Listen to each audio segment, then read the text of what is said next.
എൻ്റെ സഹോദരെ, നിങ്ങൾ ശ്രദ്ധയോടെ കേൾക്കുവിൻ. വിശുദ്ധ പൗലോസ്ലീഹ ഫിലിപ്പിയർക്ക് എഴുതിയ ലേഖനം 3-ാം അധ്യായം 8 മുതൽ 14 വരെയുള്ള വാക്യങ്ങൾ. ഇവ മാത്രമല്ല, എൻ്റെ കർത്താവായ യേശുക്രിസ്തുവിനെ പറ്റിയുള്ള ജ്ഞാനം കൂടുതൽ വിലയുള്ളതാകിയാൽ സർവവും നഷ്ടമായി തന്നെ ഞാൻ പരിഗണിക്കുന്നു. അവനെ പ്രതി ഞാൻ സകലവും നഷ്ടപ്പെടുത്തുകയും ഉച്ഛിഷ്ടം പോലെ കരുതുകയുമാണ്. ഇത് ക്രിസ്തുവിനെ നേടുന്നതിനും അവനോട് കൂടെ ഒന്നായി കാണപ്പെടുന്നതിനും വേണ്ടിയത്രേ. എനിക്ക് നിയമത്തിൽ നിന്ന് ലഭിക്കുന്ന നീതിയല്ല ഉള്ളത്, പിന്നെയോ ക്രിസ്തുവിലുള്ള വിശ്വാസം വഴി ലഭിക്കുന്ന നീതിയാണ്. അതായത് വിശ്വാസത്തെ ആസ്പദമാക്കി ദൈവത്തിൽ നിന്നുള്ള നീതി. അത് അവനെയും അവൻ്റെ പുനരുദ്ധാനത്തിൻ്റെ ശക്തിയെയും ഞാൻ അറിയുന്നതിനും അവൻ്റെ സഹനത്തിൽ പങ്കുചേരുന്നതിനും അവൻ്റെ മരണത്തോട് താതാത്മ്യപ്പെടുന്നതിനും വേണ്ടിയാണ്. അങ്ങനെ മരിച്ചവരിൽ നിന്നുള്ള ഉയർപ്പ് പ്രാപിക്കാമെന്ന് ഞാൻ പ്രതീക്ഷിക്കുന്നു. ഇത് എനിക്ക് കിട്ടിക്കഴിഞ്ഞെന്നോ ഞാൻ പരിപൂർണനായെന്നോ അർത്ഥമില്ല.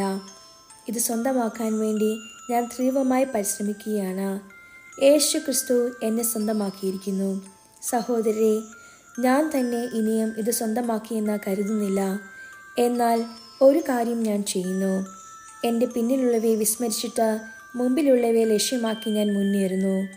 യേശു ക്രിസ്തുവിലൂടെ ഉന്നതത്തിലേക്കുള്ള ദൈവത്തിൻ്റെ വിളിയാകുന്ന സമ്മാനത്തിനു വേണ്ടി ഞാൻ ലക്ഷ്യത്തിലേക്ക് പ്രയാണം ചെയ്യുന്നു. ദൈവമായ കർത്താവിന് സ്തുതി.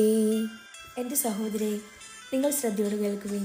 വിശുദ്ധ മത്തായി അറിയിച്ച നമ്മുടെ കർത്താവ് ശംശയുടെ പരിശുദ്ധ അധ്യായം 19 27 മുതൽ 29 വരെയുള്ള വാക്യങ്ങൾ. അപ്പോൾ പത്രോസ് പറഞ്ഞു, ഇതാ, ഞങ്ങൾ എല്ലാം ഉപേക്ഷിച്ച് നിന്നെ അനുഗമിച്ചിരിക്കുന്നു. ഞങ്ങൾക്ക് എന്താണ് ലഭിക്കുക?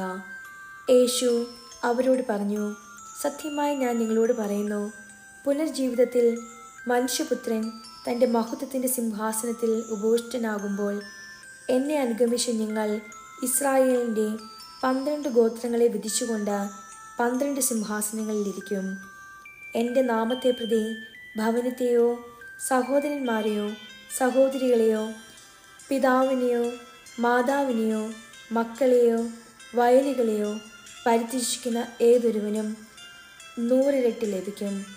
അവൻ നിത്യജീവൻ അവകാശമാക്കുകയും ചെയ്യും. നമ്മുടെ കർത്താവായ മിശിഹായ്ക്ക് സ്തുതി.